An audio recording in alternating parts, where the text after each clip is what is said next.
hormati Ketua Halal Center IAIN Pamekasan Bapak Dr. Baikuni Sundawati, yang kami hormati Bapak Penyelenggara Zakat Wakaf Bapak Muhammad Mabrur SHMS, Bapak Ibu mungkin dari pihak yang hadir pada kesempatan ini pada siang ini, ya tidak lupa ibu rumah saya ini ya si Akul Bukan yang sangat saya banggakan bagi produk makanan, minuman maupun jasa sembelihan maupun hasil sembelihan. Mudah-mudahan kehadiran kita di tempat ini senantiasa dirahmati oleh Allah Subhanahu wa taala. Amin. Berikan kelancaran di dalam tugas kita dan sukses barokah untuk kita semuanya. Amin. Salawat wa salam semoga berlimpahkan kepada diri kita di Nabi Muhammad sallallahu alaihi wasallam. Allahumma shalli wa sallim wa barik. Ibu yang kami hormati, pada kegiatan siang ini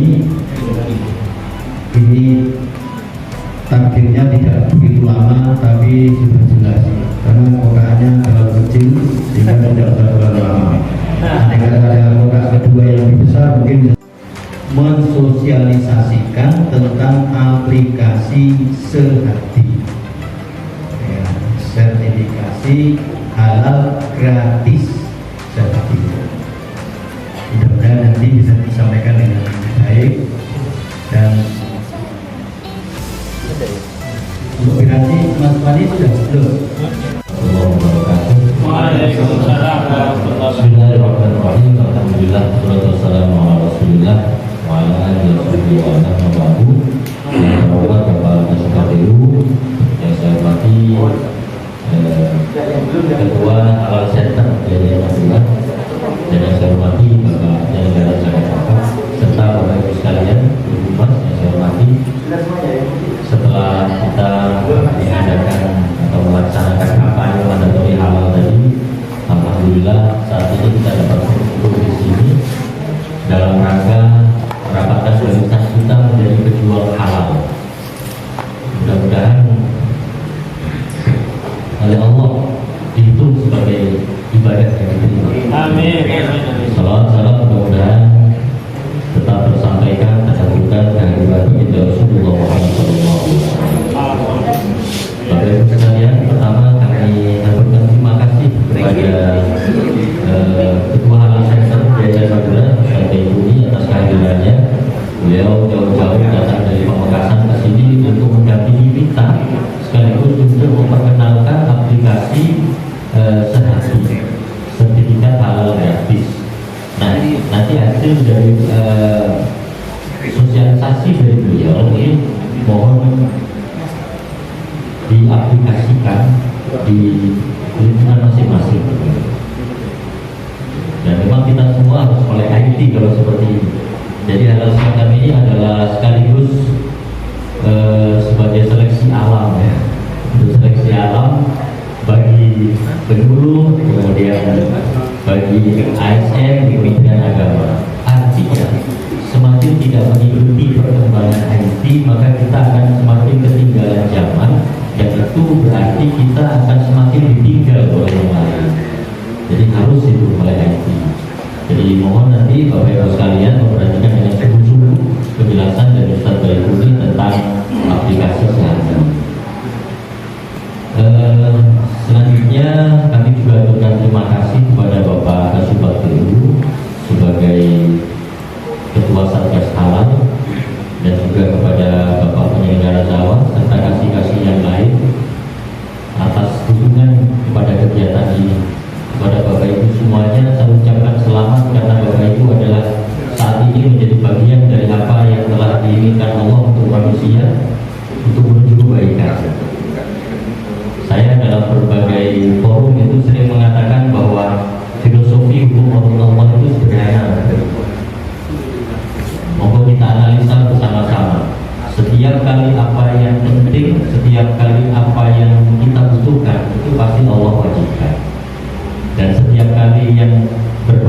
untuk kita, itu pasti Allah larang. Itu saja kuncinya.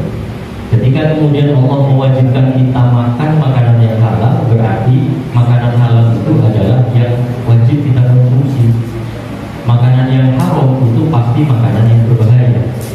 Terungkap ataupun tidak terungkap rahasianya, ini sudah digariskan oleh Allah. Tinggal kita nanti menyingkap saja beberapa rahasia di dalamnya. Tahun 2000, sekitar 2015 mungkin ya, saya pernah mengikuti diklat produk halal di Balai Diklat Surabaya selama 10 hari. Beberapa materi diantaranya adalah mengungkap rahasia-rahasia syariat Allah tentang halal dan haram. Dan yang lebih fokus waktu itu adalah tentang B2, katanya bekas buat dari babi, ya, tentang babi. Ada hikmah apa kenapa babi diharamkan? Ini satu contoh kecil saja bahwa betapa Allah itu ingin kita itu selamat. Kenapa babi itu haram? Selama ini kita mulai dari SD sampai SMA sampai kuliah pasti dikenalkan bahwa hikmah bagi haram itu karena ada cacing kita, betul ya? Ada cacing kita yang sangat berbahaya untuk tubuh. Ternyata bukan itu. Cacing kita itu akan mati ketika daging babi itu direbus atau dipanaskan dalam suhu 80 derajat Celcius. Itu sudah. Tapi apakah kemudian ketika cacing kita ini mati lalu kita boleh makan daging babi? Tentu tidak. Pasti ada rahasia lain. Dan mulai terungkap, sudah terungkap, rahasianya adalah karena genetika babi itu adalah satu-satunya genetika hewan yang paling mirip dengan manusia. Artinya genetika babi itu adalah genetika yang dari sekian hewan yang ada, itu yang paling mirip genetikanya dengan manusia adalah babi. Kalau kera itu kan rupanya saja yang mirip. Tolong nanti dibandingkan. Tetapi kalau babi tidak. Kalau babi ini sifat genetikanya. Sehingga ketika ada daging seseorang misalnya butuh dioperasi, maka sebetulnya daging yang paling pas dan paling gampang menyatu dengan daging manusia itu daging babi. Ya kurang lebih. Nah, ini akan berakibat karena hampir samanya genetika, ini akan berakibat kepada karakter. Kita tahu bahwa babi itu adalah hewan yang tidak suka kebersihan. Semakin kotor tempatnya, semakin sehat dia. Bahkan tidak jarang babi itu makan kotorannya sendiri. Jadi semakin sehat. Ini berbanding terbalik dengan kita. Kita semakin jebol, semakin berpenyakit kan? Babi ini adalah hewan yang tidak tahu malu, terutama tentang masalah seksual. Dimanapun jadi, suka kotor, suka tidur, malas dan sebagainya. Nah, sifat genetika dari babi ini, ketika daging babi itu dikonsumsi oleh manusia, maka akan sangat mudah menular kepada manusia. Sehingga ketika satu kali manusia memakan daging babi, maka genetika babi langsung masuk. Terutama yang tidak punya malu tadi. Ya, kita lihat bagaimana orang-orang yang suka makan daging babi itu ada kebiasaan itu sudah biasanya lepas dari kemanusiaan yang normal. Inilah ternyata yang menjadi hikmah kenapa Allah melarang keras daging babi, tidak boleh dimakan. Dan ini pasti akan nanti terungkap rahasia-rahasia yang lain. Jadi Bapak Ibu, saya ucapkan selamat kepada Bapak Ibu yang menjadi P3H, terutama 2 orang Bapak Ketua Satgas ini. Kalau ada reklame masuk surga, beliau duluan yang masuk. Karena beliau pejuang utamanya. Jadi saya ucapkan selamat karena Bapak Ibu sudah menjadi bagian dari apa yang Allah inginkan untuk manusia ini. Saya yakin pasti akan jadi ibadah di sisi Allah dan insya Allah diterima oleh Allah. Amin. Apakah ikhlas? Pasti ikhlas karena tidak ada gaji.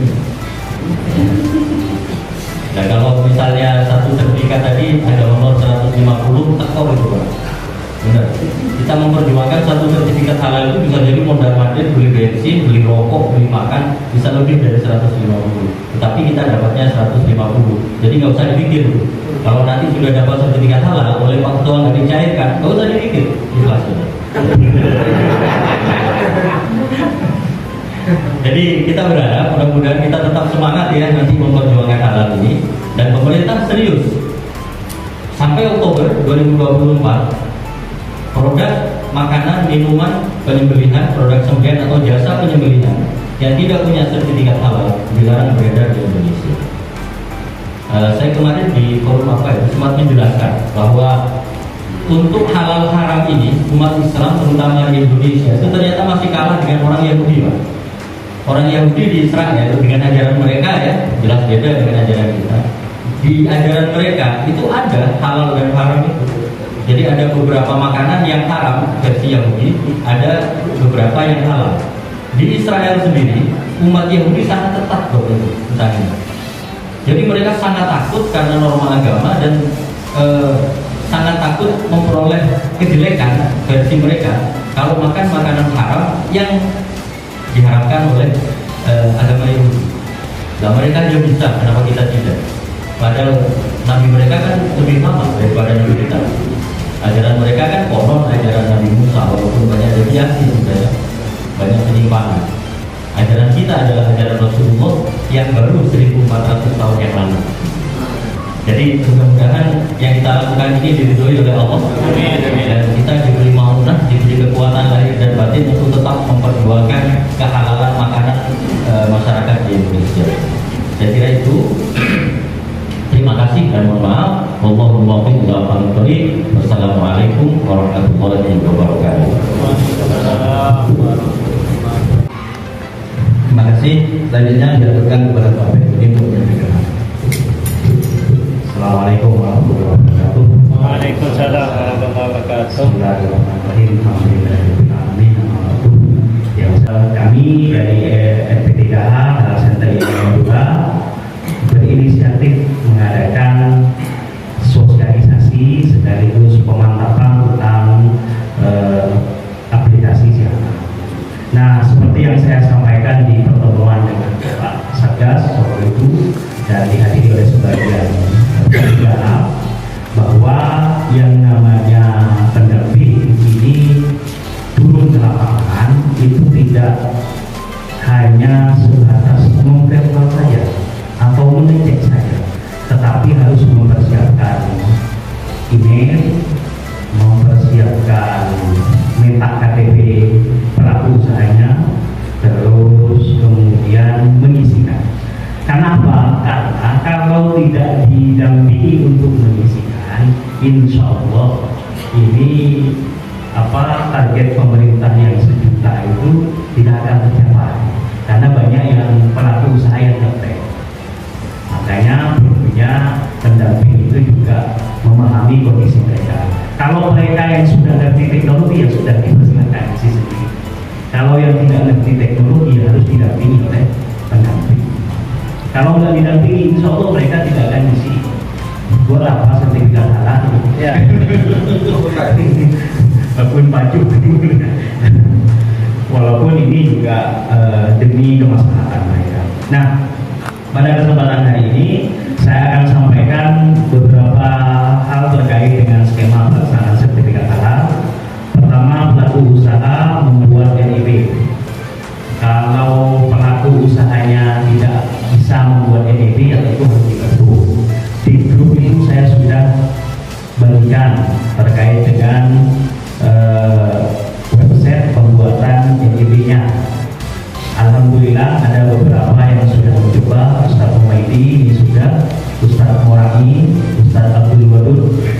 Yang dari Talamu siapa lupa namanya, saya ada yang dari Talamu 1 orang itu sudah bergerak, dan alhamdulillah sudah ada sekitar 5 per orang, itu ada yang 5, ada yang 2, itu sudah ada yang bergerak mengisikan dan membantu pelaku usaha. Kemudian gimana Pak, apakah nomornya itu harus ada di diri sendiri, inisiatif sendiri.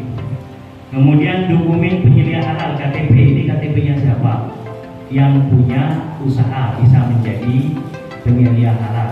Gimana sertifikatnya? Apakah penyedia ini harus bersertifikat? Tidak. Nanti sertifikatnya ada di aplikasi, langsung bisa